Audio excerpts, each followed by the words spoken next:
Au Burkina Faso, on dit qu'il n'y a pas de sous-métier. Pourtant, les professions comme celle de vigile ou gardien de nuit sont mal vues. Les vigiles, eux, sont souvent victimes de maltraitance et d'agressions de tout genre. Je suis un vigile de générale sécurité. Mes heures de rentrée, je rentre normalement, je dois rentrer à 18h. 18h, 6h du matin. Mais si j'ai rentré, je dois contrôler toute la cour.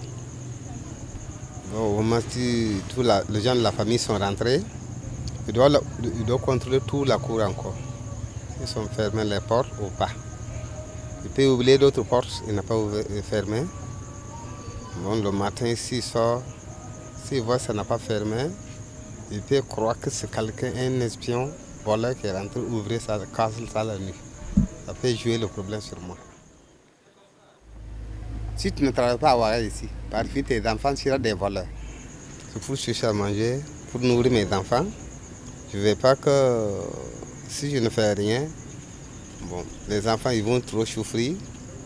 Ils vont aller rentrer dans la cour. Les gens qui sont bien placés regardent leur manger. S'ils n'arrivent pas à gagner à manger, par fini, ils seront des voleurs.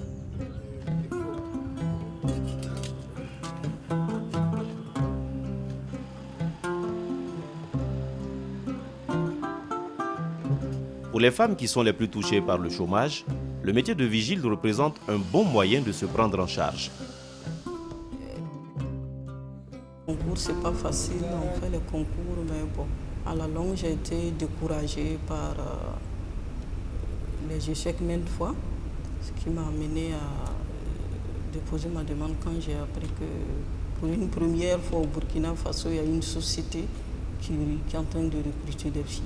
Ce métier est mal vu par les gens, je dirais même par la société. En tout cas, ça vaut mieux que d'aller voler ou se mettre dans la rue à escroquer les gens ou se mettre dans les rues à se prostituer.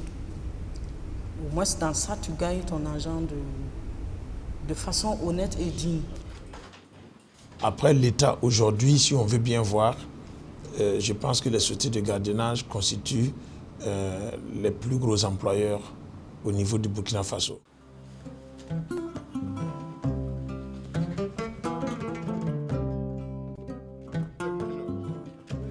Je ne peux pas m'asseoir zéro là, sinon je n'arrive pas à s'en sortir. Par rapport à nous, il y a 5 enfants qui sont avec moi.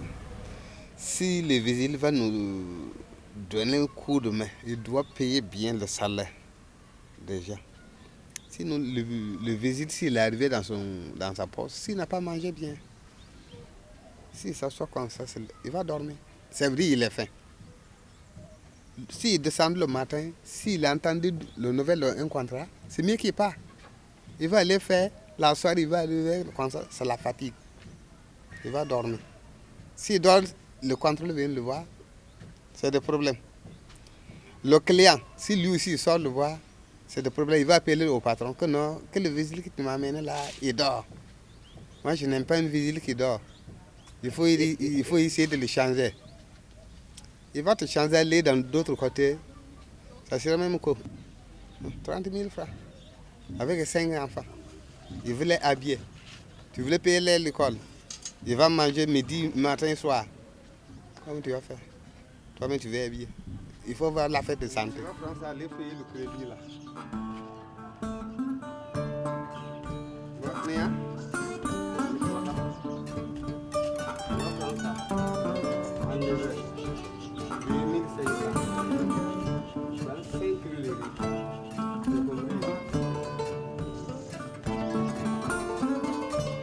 Malgré son salaire très bas, Ido, comme tous les autres vigiles, se voit parfois son salaire réduit à cause des sanctions disciplinaires. Sinon, mon contrôleur, s'il est arrivé, première chose, si je n'ai pas arrivé en l'heure, c'est un grand problème pour moi. Si je n'ai pas arrivé en l'heure, les gens de la famille me l'appellent que le vigile n'a pas arrivé. Si moi je viens un peu en retard, lui aussi, il ne va pas me laisser. Il ne peut pas me frapper, il y a d'autres vigiles qui frappent, mais il va me couper. Il va me couper. Il peut me couper 2000 francs à cause de retard.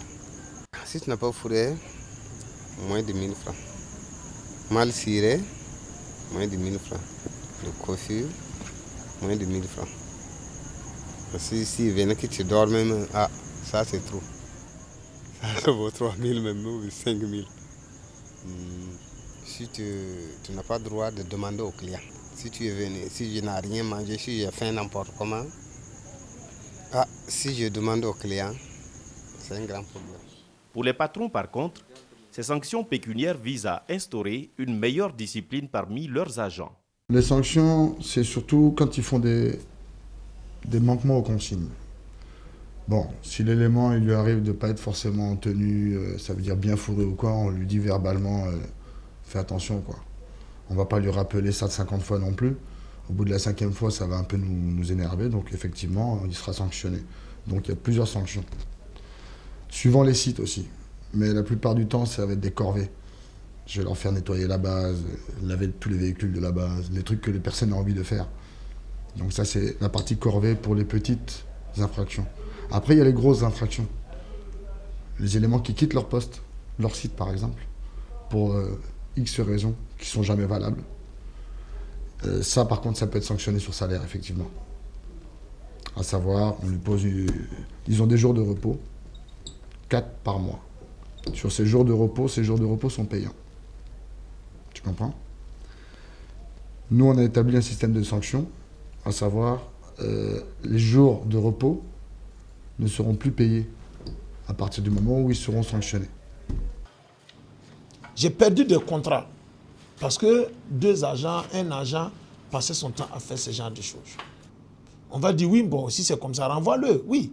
Mais on ne renvoie pas du premier coup.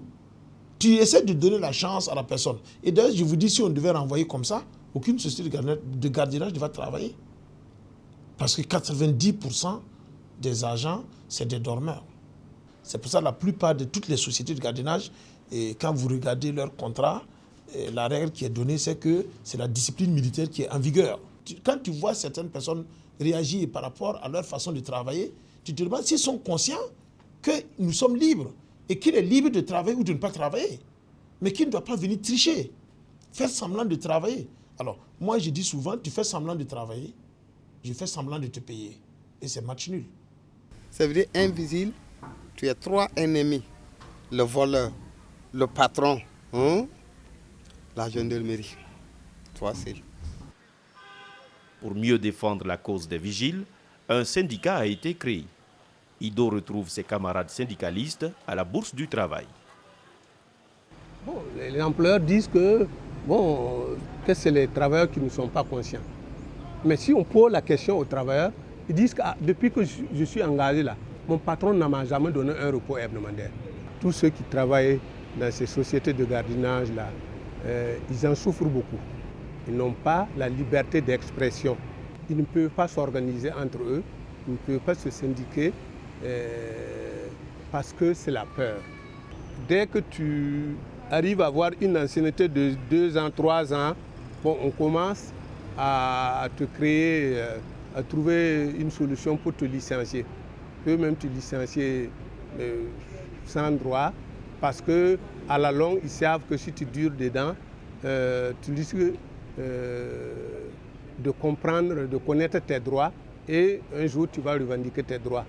Donc ils préfèrent, comme il y a beaucoup de gens qui cherchent du travail et qui ne gagnent pas, préfèrent utiliser les employés là comme ça. Donc ils ont peur de faire face à la caisse, de faire face aux droits, les congés payés.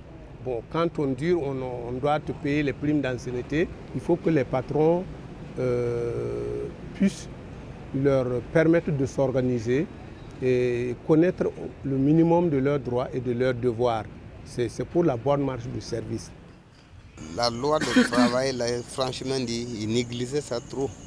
Ils piétinent ça. Ils piétinent la loi de travail là. Mais moi, je me demande, ce niveau de ministère d'emploi, on dirait que nos patrons là, ils s'entendent avec le ministre d'emploi là, je ne sais pas. Sinon, moi, je vois, il y a quelque chose, ça ne va pas dans notre travail là. La sécurité n'est pas du commerce. Deuxièmement, que ceux qui postulent à ce métier sachent que ce n'est pas non plus un employé, ce ne sont pas des employés du bureau. Ils seront appelés sur le terrain à faire un travail physique, à faire un travail qui demande une certaine concentration, une certaine vigilance, un certain don de soi, un certain dévouement. Si chacun avait vraiment la conscience professionnelle, la conscience d'un vrai Burkinabé, de l'intégrité, ne pas chercher à tricher, même si on ne te surveille pas, que tu fasses ce pourquoi tu es payé de façon consciencieuse, personne ne va critiquer personne parce que personne ne va poser un acte répréhensible ou un acte dont il ne serait pas fier. C'est mieux que l'État burkinabé ouvre l'œil pour voir au niveau de nos vigiles. Sinon, ça ne va pas. Le métier de vigile a son importance dans la lutte contre le chômage. Il faut donc revaloriser ce métier afin d'en faire une profession dont on pourra vivre dignement et être fier. Droit Libre TV, la web télé 100% droits humains, 100% liberté d'expression.